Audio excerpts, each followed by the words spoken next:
नमस्कार। आध्यात्मिक जीवन पर चलना, उसकी भी पहले एक सीढ़ी होती है आध्यात्मिक जीवन पर चलने की इच्छा करना, अभिप्सा होना। और शुरुआत मैं उसी पुराने प्रश्न से करती हूँ। श्री माँ कहती हैं जीवन का लक्ष्य, बिना लक्ष्य का जीवन अत्यंत दुखद है। अब लक्ष्य क्या है, यही चीज़ ही खोजते खोजते जीवन बीत जाता है। उससे भी दुखद होता है कि लक्ष्य के बारे में हम सोचते ही नहीं हैं, हम केवल जीते चले जाते हैं। और ये जीना केवल सांस लेना होता है। खाना पीना, सोना, खुश होना, रो लेना, झगड़ा कर लेना, दुखी हो जाना, दुखी कर देना, इस तरह की कई प्रक्रियाएं हमारे जीवन में आती हैं, कई हरकतें हम करते हैं, लेकिन इन सब के प्रति जरा भी सजग नहीं होते, सचेतन नहीं होते, बस करते चले जाते हैं।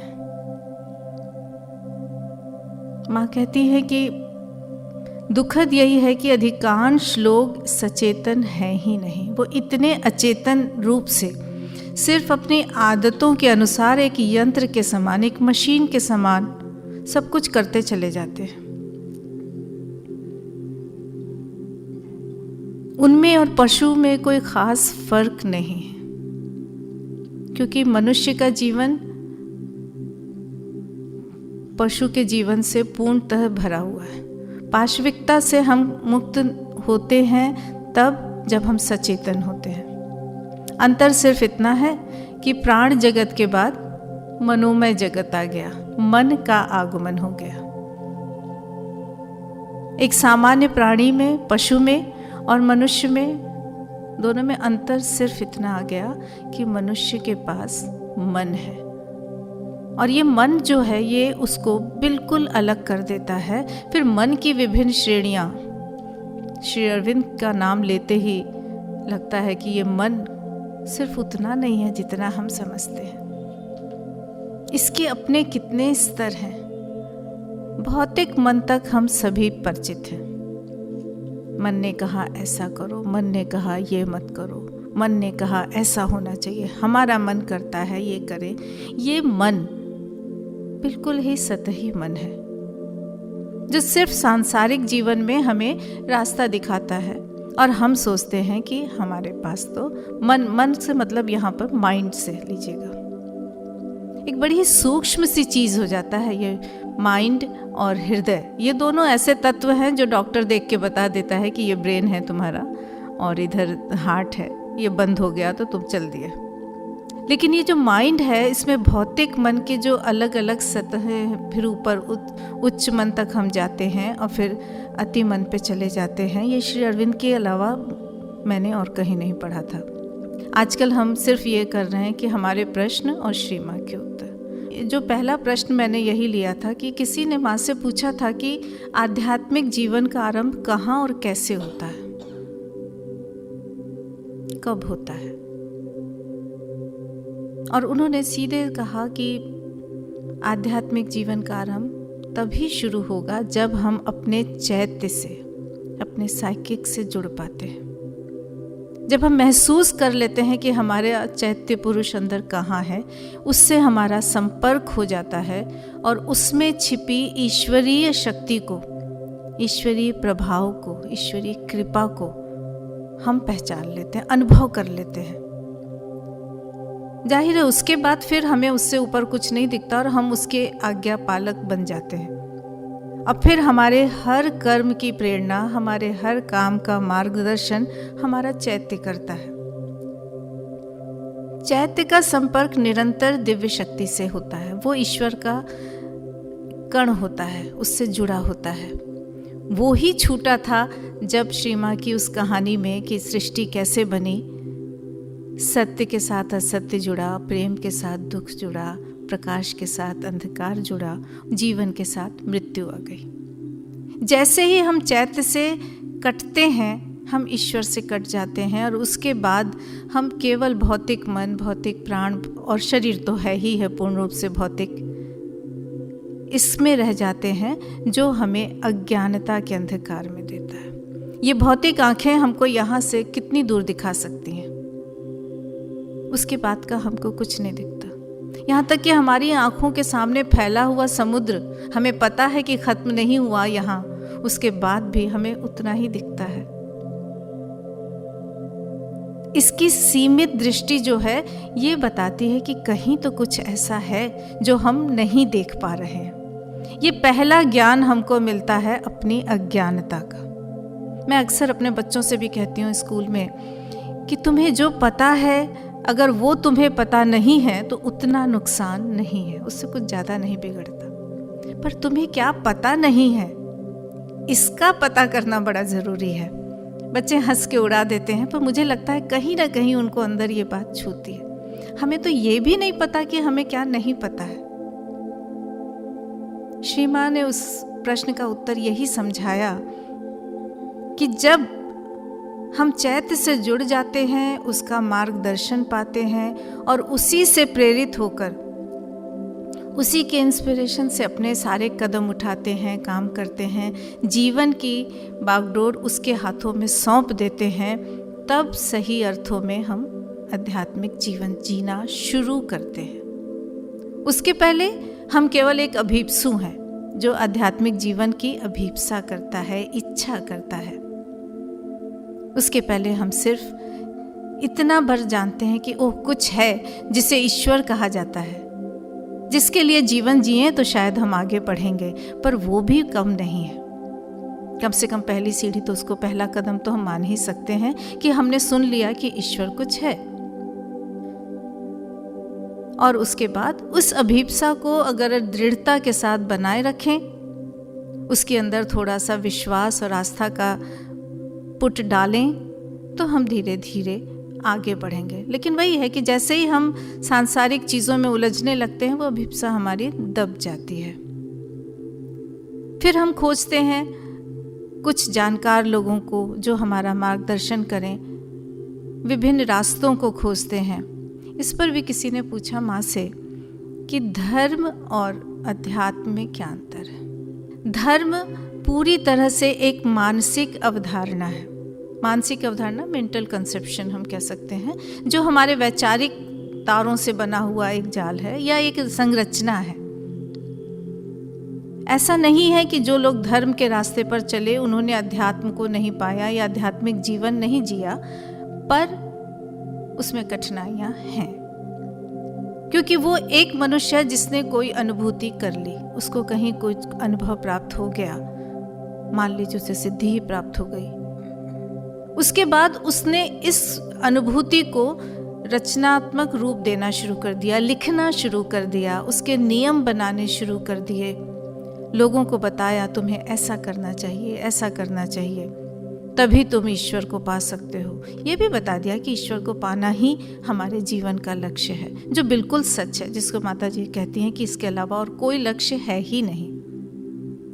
लेकिन उसमें जो नियम बनने शुरू हुए, जो परंपराएं बननी शुरू हुई, जिन क्रियाओं को उन्होंने कहा ऐसा करो वैसा करो, वो पूरी तरह से मानसिक रचनाएं बन जाती हैं, मानसिक धरातल पर हो जाता है, उसमें जटिलताएं आ जाती हैं।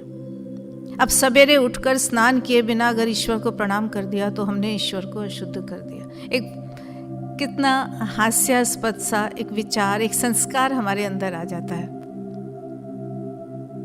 हाथ धोकर, नहा धोकर हम जाएं, हमारा मन शुद्ध हो जाएगा, हमें अच्छा लगेगा, ताजगी का अनुभव होगा, सब अपनी जगह बिल्कुल सही है।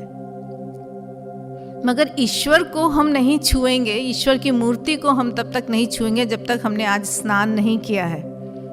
जाहिर है कि गंदे हाथों से तो हम अपने बच्चे को भी नहीं छूते हैं, क्योंकि उसको भी अशुद्धियाँ हैं, बैक्टीरिया आ जाएंगे, बीमारी हो जाएगी। वो एक अलग, वो जो बिल्कुल ही तथ्य है, सच्चाई है व्यवहारिक जीवन की।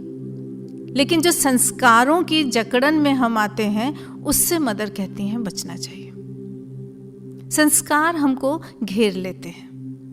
तो जब तक मनुष्य द्वारा बनाई गई मानसिक धारणाएं, मानसिक नियमावली, वो कहीं ना कहीं हमें अपने लक्ष्य से भटका देती है। लेकिन उसी धर्म का पालन करते हुए अगर हमने अपने लक्ष्य को ध्यान में रखा है, ईश्वर के साथ, अपने चैत्य के साथ हमारा संपर्क जुड़ा हुआ है, तो हम भटकेंगे नहीं, तब हम उस पे आगे बढ़ सकते हैं, तब हम उसमें आने वाली जटिलताओं का समाधान भी कर सकते हैं। वो कहती हैं कि धर्म बिल्कुल उसी चीज़ों का है, जब हमने उसको लिपिबद्ध कर दिया तो वो एक रूप बन गया, वो धर्म है। लेकिन धर्म का जो लक्ष्य था, अगर उसको पकड़कर हम चलते रहे तो वो अध्यात्म है। लेकिन अध्यात्म के लिए ज़रूरी है हमारी एकाग्रता, अपने अंदर जाना, अपने चैत्य से संपर्क करना और उसकी प्रेरणा, उसके मार्गदर्शन का पालन करना। वहाँ पर फिर कोई तर्क नहीं आना चाहिए, वहाँ पर कोई संदेह नहीं आना चाहिए। और इस तरह से धर्म और इसमें फ़र्क वो बताते हैं। विश्वास जब रहता है तो बड़े से बड़ा धर्म और छोटे से छोटा धर्म सब एक समान हो जाते हैं, क्योंकि हम उस मूर्ति में भगवान को महसूस करते हैं। बचपन से बच्चों ने कई बार ये नाटक दिखाया कि एक माँ थी जो बड़ी गरीब थी, उसका बच्चा कैसे पढ़े, बड़ी चिंता थी। उसने गुरु के पास जाके कहा कि आप मेरे बच्चे को शिक्षा दे दीजिए। आश्रम में गई, उन्होंने कहा कि ठीक है, कल से भेज देना। वो बच्चा अकेला जाता था, जंगल रास्ते में पड़ता था, माँ के पास समय नहीं था कि रोज़ बच्चे को पहुँचाए और लाए। उसे शाम को लौटते समय डर लगता था। तो उसने कहा, माँ मुझे बहुत डर लगता, अंधेरा हो जाता है जंगल में। माँ ने कहा, अरे डरने की क्या बात है, तुझे नहीं पता जंगल में तेरा भैया रहता है, गोपाल नाम है उसका, तो उसे बुला लेना, वो तेरे साथ रहेगा और फिर तुझे डर नहीं लगेगा। बच्चा कितना निश्चल होता है, बच्चा कितना सरल और मासूम होता है, उसके अंदर एक दृढ़ आस्था होती है माँ के प्रति। कितनी भी भयंकर रात्रि हो, भयंकर रास्ता हो, कितनी बड़ी कठिनाई हो, माँ सामने देख के बच्चे का डर खत्म हो जाता है। माँ भी ऐसी ही साधारण हाड़ मांस की पुतली होती है, लेकिन बच्चे का विश्वास उसमें शक्ति को देखता है। सरल मन से बच्चा स्कूल जाने लगा और लौटते समय जब उसे डर लगा तो उसने बुलाया, गोपाल भैया कहाँ हो, मुझे डर लग रहा है। और वो कहानी हम सभी ने पढ़ी है कि किस प्रकार से एक सुंदर सा बालक उसके सामने आ गया और उसने कहा, अरे डरने की क्या बात है। और फिर दोनों हंसते खेलते घर तक आए। घर तक आके गोपाल चला जाता था। फिर एक दिन ऐसा आया कि आश्रम में कोई उत्सव था। गुरु ने कहा सब बच्चे कुछ न कुछ लेकर आएंगे, गरीब माँ अपने बच्चे को क्या दे। तो उसने कहा मेरे पास तो कुछ नहीं, तो अपने गोपाल भैया से ही, क्योंकि बच्चा रोज़ बताता था कि हाँ गोपाल भैया मिले थे। और माँ ने इस चीज़ को अनुभव करा, माँ भी कम तपस्विनी नहीं होगी। उसने कहा गोपाल भैया से ही कुछ मांग लेना। और उन्होंने उसको कुछ दूध या कुछ दिया था कि तुम ले जाके गुरुजी को देना। और जब सारी बातें हो गई, वो उस बर्तन का दूध ख़त्म ही ना हो और गुरुजी सबका भोज कराते जा रहे हैं, लोग आते जा रहे हैं, सब खा रहे हैं। तो उन्हें बड़ा लगा ये कैसा चमत्कारिक बर्तन है जिसका दूध ख़त्म ही नहीं हो रहा है। उन्होंने उस बच्चे से पूछा तू कहाँ से लाया है ये। उसने कहा क्या हुआ, ये तो मेरे गोपाल भैया ने दिया है। और इस तरह से बच्चे की उस सरल शक्ति ने न केवल गुरु को, सबको अभिभूत कर दिया। उन्होंने कहा कौन है तेरा गोपाल भैया, मुझे दिखा सकता है। तो उसने कहा हाँ। अब गोपाल तो सबको दर्शन देने को राजी नहीं हो, लेकिन बच्चे की जिद, सरल भक्ति, सरल प्रेम, भगवान भी भगत के वश में होते हैं। और उन्होंने कहा कि चल, और वो गुरु को दर्शन दे दिए। गुरु तो एकदम निहाल हो गए ऐसे शिष्य को पाके जिसने साक्षात गोपाल के दर्शन करा दिए। ये जो सरलता है ये फिर ज्ञान के भी ऊपर भारी पड़ जाती है। लेकिन श्री अरविंद का एक है जो सर्वांगीण योग है, वो हमको थोड़ा सा यहाँ पे सतर्क कर देता है कि हमें संपूर्ण रूप से, क्योंकि हमारा योग हमें सिर्फ ईश्वर के दर्शन करने तक नहीं रोकता। हम मोक्ष नहीं चाहते, हम स्वर्ग जाके आराम से रहना नहीं चाहते। माँ के हिसाब से तो उससे भयानक कोई चीज़ ही नहीं है। हमें इस संपूर्ण पृथ्वी को रूपांतरित करके स्वर्ग बनाना है, हमें ईश्वर का राज यहाँ लाना है, उसमें माँ को सहयोग करना है। कितना ऊंचा लक्ष्य माँ और श्री अरविंद हमको देके गए हैं। वहाँ पे धर्म बहुत छोटी चीज़ हो जाता है जो जकड़ लेता है। ऐसे ही किसी ने पूछा था कि नैतिक आदर्श जो है, ये नैतिकता जो मॉरलिटी है, क्या उससे हमारा विकास नहीं होता? अध्यात्म में उससे कोई सहायता नहीं मिलती? मैं पहले भी बता चुकी हूँ, माता जी ने कहा कि जो नैतिकता है, आदर्श है, ये कहीं ना कहीं हमारे लिए एक दरवाजे बंद करने वाली चीजें, ताले हैं। बच्चे को हम सिखा देते हैं हमेशा सच बोलना चाहिए, किसी को दुखी नहीं करना चाहिए, चोरी नहीं करनी चाहिए।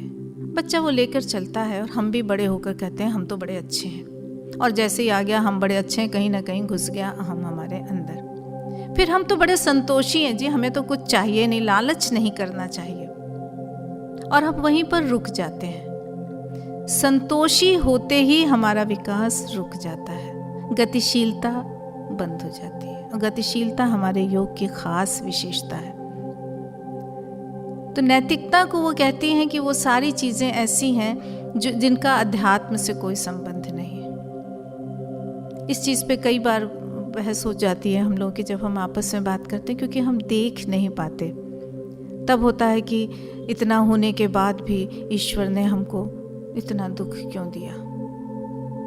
ये भौतिक मन के सारे संदेह हमारे सामने आ जाते हैं और हम फिर ऊपर चढ़ने वाले रास्ते छोड़ के वहां पे अटक जाते हैं, क्योंकि दुख हमें जब दिखता है तो हमें ईश्वरीय शक्ति में विश्वास हमारा कम होने लगता है। जब ईश्वर है तो फिर हम दुखी क्यों हैं? लेकिन जैसे ही हम अपने चैत्य से जुड़ेंगे, चेतना के थोड़े से ऊंचाई पर जाकर देखते हैं, तो हमको लगता है सब कुछ वैसा ही हो रहा है जैसा कि होना चाहिए। और जैसा कि होना चाहिए मतलब जैसा कि ईश्वर चाहते होंगे। तब हमें यही दुख दूसरे अर्थों में दिखता है, तो उसका एक उद्देश्य नजर आने लगता है। किसी ने पूछा था कि ये जो आप कहती हैं अतिमानस उतर आया है, अतिमानसिक शक्ति का अवतरण हो गया है, तो सब लोग हमसे पूछते हैं कि हमें इससे क्या लाभ होगा। एक व्यापारिक सा प्रश्न हो जाता है, यह हमें इससे क्या लाभ होगा। पूछते हैं इश्क से फायदा क्या है? अरे कोई पूछो उनसे फायदे से फायदा क्या है। कुछ ऐसी है चीज उसमें रह जाती है कि वो कहती हैं कि जो लोग आए हैं वो बाहर से आए हैं, उन तक तो ये प्रश्न फिर भी चलो ठीक है, वो क्योंकि बिल्कुल ही परिचित नहीं है हमारे योग से, हमारे पद से, हमारे उद्देश्य से। लेकिन तुम लोग जो यहाँ 20-20 साल से रह रहे हो, तुम कैसे इन प्रश्नों को कर सकते हो? तुम्हें क्या अधिकार है फायदा मिले तुम्हें? क्या किया है तुमने कि फायदा मिले? फिर वो बताती हैं कि जिन लोगों को इतनी मेहनत से तैयार किया जा रहा है, जो पूर्ण रूप से समर्पित हैं, जिन्होंने खोज लिया है जीवन का उद्देश्य कि हमें ईश्वर को पाना है, जब अवतरण हुआ था इस अतिमानसिक शक्ति का, उस समय भी उन्हें कुछ अनुभव नहीं हुआ था। क्यों? श्री मां कहती हैं क्योंकि तुम उसके लिए तैयार ही नहीं हो। उस शक्ति को उतार तो दिया श्री अरविंद ने, लेकिन कैसे आगे ले जाएं? उन्हें अपने शरीर पर ही धारण करना पड़ा। हम लोग तैयार नहीं हैं क्योंकि हमने वहां पे कुछ अनुभव ही नहीं किया। इस अनुभव नहीं करने के पीछे कई लोगों ने कई प्रश्न मदर से किए थे कि लेकिन हम पे ये सब क्यों दबाव डाला है? जब बंदर मनुष्य बना था उसमें बंदर ने तो कुछ नहीं किया था। मुझे कभी कभी लगता है क्या भाग्यशाली थे वो लोग जो माँ से ऐसे ऐसे प्रश्न करते थे। हमें कहना है कि हम जब तक नहीं प्रयास करेंगे नहीं होगा। बंदर ने क्या किया था कि वो मनुष्य बन गया? वनस्पति ने क्या किया था कि वो प्राण में आ गई? ये तो सब प्रकृति ने किया। तो मदर हंसती हैं, कहती तुम्हें क्या लगता है कि तुम कुछ कर रहे हो? सच्चाई यही है कि हम भी कुछ नहीं कर रहे हैं। एक और शक्ति है, कोई और चीज है जो इस चीज को, इस विकास की प्रक्रिया को आगे बढ़ा रही है। तब साधक ने पूछा तो हमें कुछ नहीं करना? उन्होंने कहा बस एक चीज, केवल एक है। वहां पर केवल शब्द को वो ज्यादा जोर देती हैं और कहती हैं केवल एक है। मैं इतनी निर्मम नहीं हो सकती कि तुम्हें कहूं कि तुम कुछ नहीं करोगे। मैंने तो पुकार की है। हम उसमें सहयोग दे सकते हैं। हम उसमें सहयोग दे सकते हैं ताकि सिर्फ प्रकृति के भरोसे हम न रहें। हम सचेतन हो सकते हैं, कॉन्शियस हो सकते हैं और मनुष्य की जो कॉन्शियसनेस है अगर वो ऊंची हो तो प्रकृति का काम बहुत तेजी से चलेगा। होगा तो वो तो चलेगा ही, लेकिन उसमें बहुत समय लगेगा। लेकिन अगर हम सहयोग देंगे तो वो और तेज होगा, तेज गति उसको मिलेगी। लेकिन इस तेज गति को भी वो कहती हैं हजारों साल, उसमें भी हजारों साल लगेंगे, पर होगा उसमें। ऐसे में फिर ये लाभ क्या होगा, ये वाले प्रश्न वो कहती हैं बिल्कुल लेन देन का व्यापार लगता है जो हमारे साथ नहीं है। हमें केवल सचेतन होकर सोचना है कि हम कहाँ जा रहे हैं। उसी साधक ने दोबारा उनसे पूछा था धर्म वाली बात को लाके, लेकिन तो क्या इन धर्मों का रास्ता हमें बिल्कुल छोड़ देना चाहिए? वो बड़ा कठिन हो जाता है। कई बार हम संप्रदाय में, समाज में घिर जाते हैं। तो वो कहती हैं कहीं ना कहीं साहस की ज़रूरत होती है। और मदर का जो सिंबल है उसमें जो हम गुणों को देखते हैं जो हमारे लिए सहायक हैं, उसमें साहस अपने आप में कितना महत्वपूर्ण है हम सभी जानते हैं। मदर खुद अपनी घटना बताती हैं। एक बार वो जहाज़ में यात्रा कर रही थी और वहाँ पर 2 पादरी थे जो अंग्रेज़ थे, लेकिन अलग अलग संप्रदायों के थे। जहाज में थे तो उन्हें अपना कोई ना कोई धार्मिक अनुष्ठान करना था ताकि वो जापानियों की भीड़ में ना शामिल हो जाएं। 2 अलग अलग संप्रदाय के वो पादरी थे और दोनों का था कि हमारा अनुष्ठान हो। फिर किसी एक ने बड़ी शराफत दिखाई और वो शांत हो गया, दूसरे ने शुरू किया काम। और वो कहने लगी, मैं उस पूरी प्रक्रिया को चुपचाप देख रही थी कि उन्होंने अपने सूट बूट निकाले, टाई पहनी और जूते अच्छे से शानदार पहने। उन्हें बाहरी पूरी साज सज्जा के साथ वो लोग एक निश्चित हॉल में गए। वहाँ पे भाषण हुआ। सब लोगों ने बड़ी तन्मयता के साथ उस भाषण को सुना। भाषण खत्म हुआ, सब लोग बड़े भक्ति भाव से उठे। ऐसा लगा कि उस पादरी ने अपनी एक ड्यूटी कर दी। एक उसको दायित्व सौंपा गया था कि उसे प्रतिदिन ऐसे ये भाषण देना है और उसके बाद वो चले आए। और ऊपर आके फिर उन्होंने शराब पीना शुरू कर दिया। श्री माँ तो चुपचाप बैठी थी और सबकी नज़रें थी। श्री माँ बैठी हों, नज़र न जाए, ऐसा तो होता। उनका व्यक्तित्व ही ऐसा था। उनसे उस पादरी ने पूछा कि आपको कैसा लगा। निश्चित था कि उसको बहुत प्रशंसा की उम्मीद थी। उसे लगा होगा कि माँ बड़ी अभिभूत हुई होंगी, बड़ी इससे प्रभावित हुई होंगी। तो माँ ने कहा कि आपको सुनकर अच्छा नहीं लगेगा, इसलिए कुछ न कहना ही बेहतर है।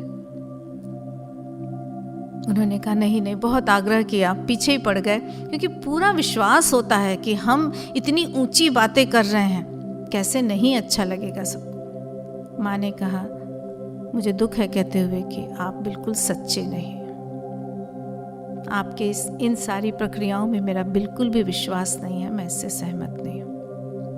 ये साहस जो कि उस बड़ी भीड़ में, वो भी एक सांप्रदायिक मानसिकता वाले लोगों के बीच में, जहां तुरंत विद्रोह हो जाता है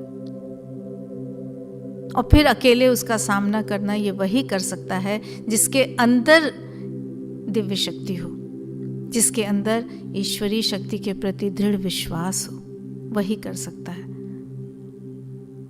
हम डर जाते हैं, पर वो सीधे कहती हैं ये जो विद्रोह है, जो विरोध है, ये भी बाहरी प्रकंपनों से आया हुआ एक विरोधी शक्ति का षड्यंत्र है। हमें जब कुछ अच्छा नहीं लगता है, हमें जो कुछ गलत लगता है, हमें जो कुछ पसंद नहीं आता, हम उसका विरोध कर देते हैं, हम उसके प्रति विद्रोही हो जाते हैं। और विद्रोही या विद्रोह किसी भी रूप में दिव्य शक्ति से जुड़ा नहीं हो सकता, चैत्य का मार्गदर्शन नहीं हो सकता, क्योंकि हम अज्ञानता में हैं। हमें पता ही नहीं है कि जो सामने हो रहा है वो क्यों हो रहा है। बिल्कुल उस छोटे से बच्चे की तरह जो खेल रहा है तन्मयता के साथ, और उसकी माँ कहती है रात हो गई, अब तुम्हें सो जाना है, और उसका खिलौना छीन लेती है। बच्चे को उस समय माँ क्रूर लगती है, अच्छी नहीं लगती है, लेकिन बच्चा जानता भी है कि माँ है, उसका साथ हमें नहीं छोड़ना है, उसके बिना मैं नहीं रह सकता, मान जाता है। पर कहीं ना कहीं उस समय वो नाखुश हो जाता है। उसको नहीं पता कि वो खिलौना छीनना उस समय उसके भले के लिए था। और ऐसा ही होता है हमारे जीवन में, जब चीज़ें आती हैं हमें पसंद नहीं आती हैं, हमें अच्छी नहीं लगती हैं, हमें कुछ चाहिए वो हमें नहीं मिलता है, तो हम विद्रोह कर देते हैं। ये विद्रोह हर हालत, ये नाखुशी, ये नाराज़गी हमारी अज्ञानता का ही द्योतक है, क्योंकि हमें पता ही नहीं है कि हमें क्या चाहिए। तब एक साधक माँ से पूछते हैं कि आप कहती हैं भगवान सब कुछ कर सकते हैं, तो माँ हम कैसे समझें? हमें चाहिए माँ, मान लीजिए मेरी माँ नहीं और मुझे माँ चाहिए, माँ का प्रेम चाहिए, तो भगवान से वो मुझे कैसे मिल सकता है? तो श्री माँ हंस दी, क्या मतलब है तुम्हारा? तो उसने थोड़े से शब्द बदल दिए और फिर कहा कि हमें कोई मार्गदर्शन तुरंत चाहिए, अब हम कैसे पाए भगवान से? तो माँ एकदम विश्वास कहती है कि मांग कर। और मांग हम किससे सकते हैं? जिसको हम ये माने कि हमारे सामने है। अभी आप लोग बैठे हैं, मैं आपसे कुछ भी मांग कर सकती हूँ, आप मुझसे भी कुछ कह सकते हैं, क्योंकि हम एक दूसरे को देख रहे हैं।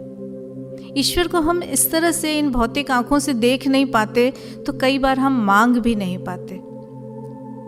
और जब हम मांगना भी नहीं जानते, तो पाना तो बहुत दूर की बात है। कहती नहीं, मांग कर, और मांगोगे तो जरूर मिलेगा, पर जरूरी नहीं कि उस रूप में मिलेगा जैसा तुमने चाहा था, या जैसी तुम्हारी कल्पना थी, या जो तुम्हें लगता है कि मुझे मिलना चाहिए। तुम कुछ भी मांग बैठोगे, तुम्हें नहीं देगा। बच्चा कहेगा कि इस समय पेट एकदम भरा हुआ है, फिर भी मैं तो पिज्ज़ा खाऊंगा, तो समझदार माँ उसको नहीं देगी ना। ईश्वर भी हमको वो देते हैं जो हमारे लिए अच्छा है, वो नहीं देते जो हमें अच्छा लगता है। वो देते हैं जो हमें सचमुच चाहिए, वो नहीं जो हम सोचते हैं कि हमें चाहिए। तो ऐसे में वो कहती हैं कि नहीं, मांगो। और मैं जाके कहती थी क्या मांगूं, वही तो जानती हैं, जो देना होगा दे देंगी। पर मांगने की एक जो इच्छा जाहिर करना, प्रकट करना, वो भी नहीं करती थी। शायद उसमें कहीं कुछ था। या फिर हम लगते हैं मानसिक हिसाब किताब करने, अभी ये चाहिए, ये क्या मांगे माँ से? माँ से कुछ बड़ा मांगेंगे ना, ये तो हम भी कर लेंगे, ये तो हम भी कर लेंगे। माँ से रुपया पैसा क्या मांगे? ये तो हमें खुद अपने पुरुषार्थ से लेना चाहिए। माँ से कुछ बड़ा मांगेंगे, माँ से कुछ बड़ा मांगेंगे, वो एक हमारी मानसिक अवधारणा है। माँ के लिए छोटा और बड़ा कुछ नहीं होता, या भगवान के लिए छोटा या बड़ा कुछ नहीं होता। फिर वो कहते हैं कि अगर जिसको थोड़ा सा भी ज्ञान मिल चुका है, वो सिर्फ ये कहेगा कि वही कर जो तुझे लगता है मेरे साथ होना चाहिए, वही दे जो तुझे लगता है मेरे लिए अच्छा है। और फिर उसके बाद वो कुछ भी करे, भगवान को इतनी स्वतंत्रता तो हमको देनी ही चाहिए। अगर वो थप्पड़ भी मारता है तो खा लेना चाहिए कि जरूर हमारी भलाई होगी इसमें। इतना अक्सर छोटे बच्चे भी कह देते हैं कि हाँ माँ ने मारा था। लेकिन अभी मैं पढ़ रही थी व्हाट्सएप पे, बड़ी अच्छी अच्छी चीज़ें कभी कभी आ जाती हैं। उसमें कुछ बच्चों के अनुभव लिखे गए थे कि तुम्हें अपनी माँ में सबसे ख़राब क्या लगता है। यही कहा किसी ने कि हमें खेलने नहीं देती, किसी ने कहा रात में सिनेमा नहीं देखने देती, कहीं बाहर नहीं जाने देती, दोस्तों के साथ नहीं रहने देती, जो हम मांगते हैं वो खाने नहीं देती, सब कुछ ख़राब है। फिर कहा गया कि अच्छा तुम्हें किसकी माँ अच्छी लगती है? तो सभी ने अपने अपने किसी न किसी दोस्त की माँ को कहा मुझे उसकी माँ बहुत अच्छी लगती है, उसकी माँ बहुत अच्छी लगती है, कारण भी बताए क्यों अच्छी लगती है। तीसरी बात उन बच्चों से कही गई कि ठीक है हम तुम्हारी माँ को रिप्लेस कर देते हैं। एक भी बच्चा इसके लिए तैयार नहीं हुआ। ये जो चीज़ जोड़ती है माँ से, वो कहीं ना कहीं अंदर की गहराई से जोड़ती है। बच्चे का माँ के साथ जो प्रेम होता है वो प्रेम होता है जो उसे माँ की मातृशक्ति से, माँ की दिव्य शक्ति से प्राप्त होता है। इसलिए तो श्री माँ के लिए भी हमें पास और कोई संबोधन नहीं बचा। माँ की जगह कुछ और भी तो कह सकते थे। श्री अरविंद ने उनको माँ कहा। ये जो बच्चे की सरलता, बच्चे की भक्ति, बच्चे का अहम रहित एक स्वीकृति है, खराब हो चाहे जैसी भी हो, माँ तो मेरी माँ ही रहेगी, मैं तो उसी के साथ रहूँगा, वो हमारे अंदर आना चाहिए। लेकिन ऐसा होता नहीं है। हम ईश्वर के साथ भी सौदेबाजी करने लगते हैं। ईश्वर ने हमारी इच्छा पूरी कर दी तो बहुत अच्छा, अगर नहीं की तो ईश्वर नहीं है।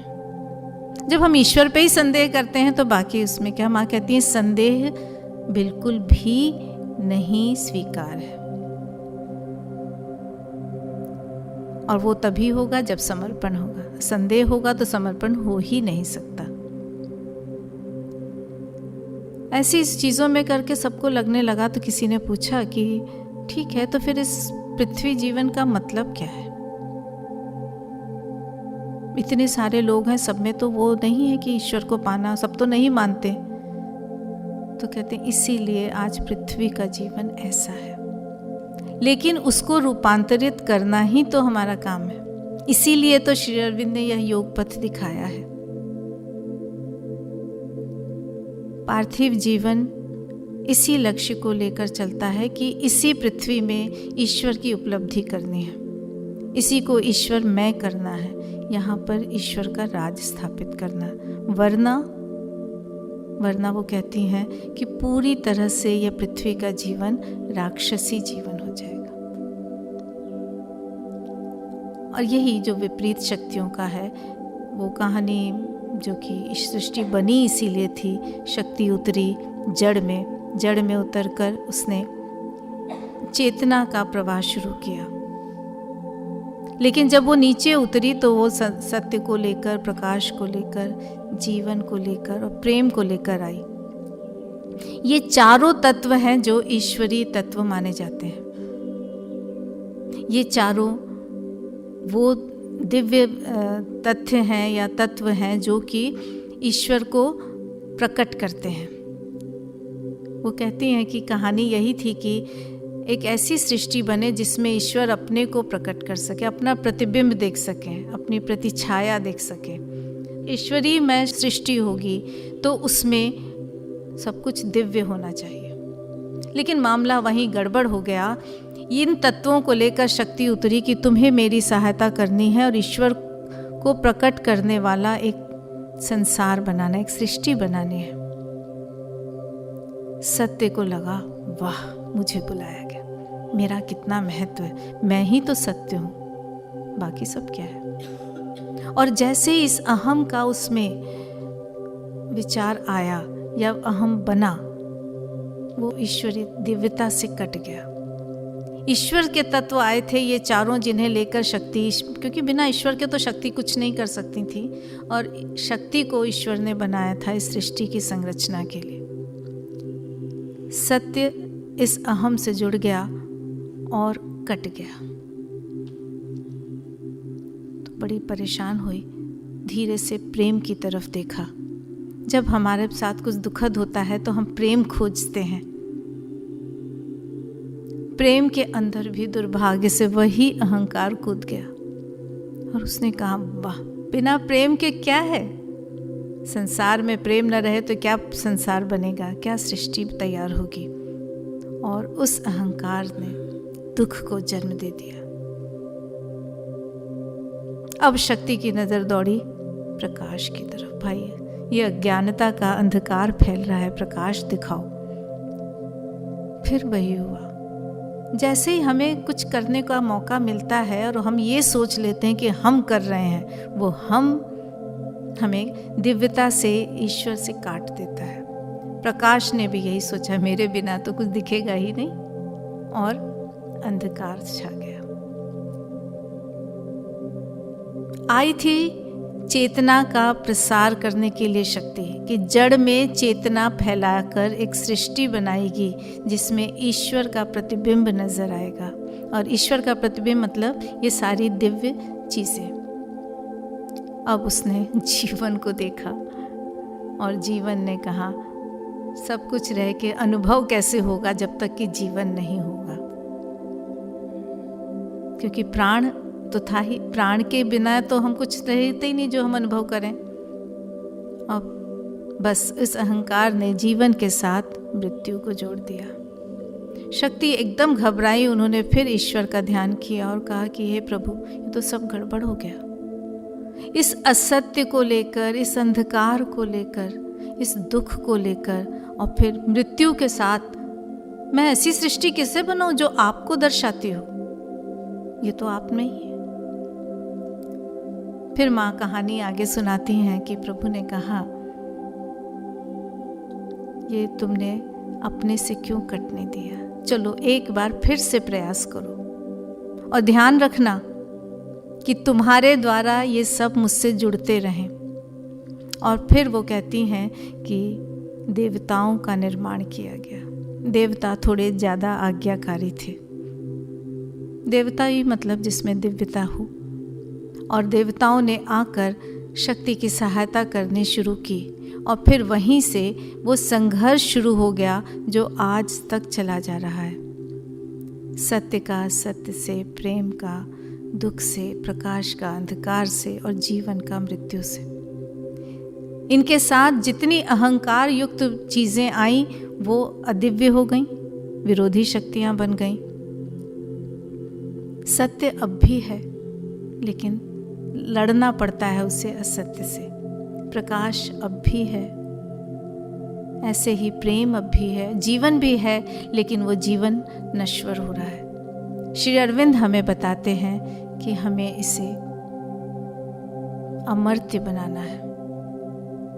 हमें इन विरोधी शक्तियों को खत्म करके इस संसार को दिव्य बनाना है, यहाँ तक कि अपने इस जड़ शरीर को भी दिव्य बनाना है। और इन तीनों के लिए हमें उस सर्वांगीण पूर्ण योग को अपनाना है जिसमें मन, प्राण और शरीर, इन तीनों का एक सामंजस्य हो, सौहार्द हो, प्रेम हो, मिलकर चलने वाला काम हो। इसीलिए वो ज्ञान, भक्ति, प्रेम एक साथ लेकर चलने को कहते हैं।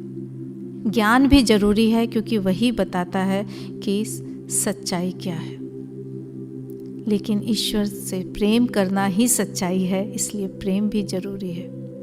और प्रेम के पीछे आस्था, विश्वास और भक्ति नहीं हो तो प्रेम नहीं होता, क्योंकि विश्वास ही नहीं है कि ये हमारे लिए सुखकर है, हमारे लिए कल्याणकारी है, तो हम कैसे करेंगे। और श्री अरविंद की इस महत शिक्षा जो उन्होंने संसार के लिए किया है, जो माता जी ने हमें बार बार समझाया कि वो जो हमारे लिए कर गए हैं और आज भी कर रहे हैं, उसको ध्यान में रखते हुए अगर हम ये संकल्प करते हैं कि हम हर दिन अपने मन, प्राण और शरीर को सचेतन होकर आगे बढ़ाएंगे, इनकी आज्ञाओं का अंधानुकरण नहीं करेंगे। कुछ भी हमारे मन ने कह दिया, कुछ भी हमारे प्राण ने कहा, वो हमारा शरीर नहीं करे। शरीर बहुत आज्ञाकारी सेवक है, लेकिन उसका संचालन इन दोनों के द्वारा जब होने लगता है तो गड़बड़ हो जाती है। जब ये दोनों शरीर को लेकर चैत्य से जुड़कर उसके मार्गदर्शन में आगे बढ़ते हैं, तभी हम सही रास्ते पर चलते हैं। और श्री माँ ने स्पष्ट कहा है, आज भी श्री अरविंद पृथ्वी के इस वातावरण में, इस भौतिक वातावरण में उसी तरह उपस्थित हैं जैसे कि पहले थे, और ईश्वर के समान ही हमें सहायता दे रहे हैं। एक साधक ने यह भी पूछा था, श्री अरविंद किस रूप में हैं? तो उन्होंने कहा, अगर एकाग्र हो सकते हो, देख सकते हो, तो आज भी वो अपने उसी रूप में, जैसे कि इस तस्वीर में दिख रहे हैं, लेकिन सूक्ष्म भौतिक रूप में, सटल फिजिकल रूप में अभी भी वो हैं। और पृथ्वी के वातावरण के जो निकटतम स्तर है उस पर वो हैं और अपने काम में लगे हैं, लेकिन हम उनके उस काम के साथ कितना सहयोग कर रहे हैं, ये सच्चाई, ये ईमानदारी हमें अपने अंदर रखनी है। तो उन्होंने एक इतने साधक सरल रूप से पूछते थे माँ से, उन्होंने कहा, श्री अरविंद क्या भगवान है? उनमें और भगवान में क्या अंतर है? कहती, श्री अरविंद ने ये दावा कभी नहीं किया था कि वो भगवान है, लेकिन हम सबको भगवान में बन जाना है, भगवान से मिल जाना है, भगवान को पा लेना है, इसी को लेकर तो वो आगे बढ़े थे। और ये निसंदेह रूप से मैं कह सकती हूँ कि वो एक सचेतन चैत्य के साथ रहे। उन्होंने उसके अंदर छिपे ईश्वर के अंश को पहचाना और फिर उसी के तरह से प्रेरित हुए। जब हम श्री अरविंद के जीवन को देखते हैं कि किस तरह से उनको अंतः प्रेरणा हुई कि चंदन नगर जाओ, फिर हुआ पौंडीचेरी जाओ, और किस तरह से सांसारिक कामों को, यहाँ तक कि अपने देश प्रेम के वशीभूत जब वो रहते थे, जिन्होंने देश को एक ज़मीन का टुकड़ा नहीं माना, जिसकी स्वतंत्रता के लिए वो इस तरह से छा गए थे कि अंग्रेज उनसे डरते थे, उसको बाह्य रूप में छोड़ दिया। अगर आसक्ति होती, अगर अहंकार होता तो बहुत मुश्किल होता है इन चीज़ों को छोड़ना। इतना नाम था, पर उस काम में वो लगे रहे। पौंडीचेरी जाकर भी वो अपनी योग शक्ति के द्वारा अपने देश की स्वाधीनता के लिए काम करते रहे। जिस तरह वो सशरीर देश के बाकी भागों में नहीं रहकर भी उस काम में शामिल रहे, श्री माँ कहती हैं आज भी वो अपने सूक्ष्म भौतिक रूप में, अपने सटल फिजिकल रूप में आज भी इस पृथ्वी को रूपांतरित करने के लिए पूरी तरह से सक्रिय है। आवाहन हमें करना है उस शक्ति का, महसूस हमें करना है उस शक्ति को, प्रेरणा हमें लेनी है उस शक्ति से, और हर दिन ये जांच करते रहना है कि आज हमने सारा दिन कितने कॉन्शियसली, कितने सचेतन रूप में बिताया। हमारा मन प्राण किसके द्वारा संचालित हो रहा है। इसके लिए एकाग्रता बहुत ज़रूरी है, कंसंट्रेशन बहुत ज़रूरी है, ध्यान बहुत ज़रूरी है। अगर हम रोज़ बैठ के अनुभव करते हैं माता जी की शक्ति को, तो माँ के प्रति अपने को समर्पित कर देने का रास्ता, जिस पे हम कई बार बातचीत कर चुके हैं कि किसी भी ढंग से बंदर के बच्चे के रूप में या बिल्ली के बच्चे के रूप में अपनी पकड़ पे ध्यान रखता है, और बिल्ली का बच्चा पूरी तरह से माँ के ऊपर छोड़ देता है, वहाँ पकड़ भी माँ की होती है। तो ऐसे अगर हम अपने जीवन को, अपनी क्रियाओं को, अपने कर्म फल ही नहीं कर्म को भी उन पर छोड़ देते हैं और सचेतन रूप से करें, तो हम माँ के बताए कर्म योग के रास्ते पर चल सकते हैं। प्रश्न उत्तर वाले जो वॉल्यूम्स हैं मदर के, उसमें कोई प्रश्न मुझे ऐसा नहीं हुआ आज तक कि जो मैं पूछना चाहूँ और वो न मिला। तो हमारे पास अथाह सामग्री, इतना बड़ा कोश है, हम सब उसको पढ़ें और रोज़ 2 प्रश्न पढ़ें, 2 के उत्तर को देखें कि क्या हम अपने जीवन में उसको व्यवहारिक रूप से अपना पा रहे हैं। प्रकाश है, प्रेम है, सत्य है, जीवन है। वैसे ही जैसे पृथ्वी घूमती है तो अंधेरा छा जाता है, पर दूसरी तरफ उजाला होता है। हमें वो नज़र पैदा करनी है, अज्ञानता के पीछे छिपे ज्ञान को, अंधकार के पीछे छिपे प्रकाश को देख पाएं, और इसके लिए श्री माँ से प्रार्थना करें। आज बस इतना ही। नमस्कार, धन्यवाद।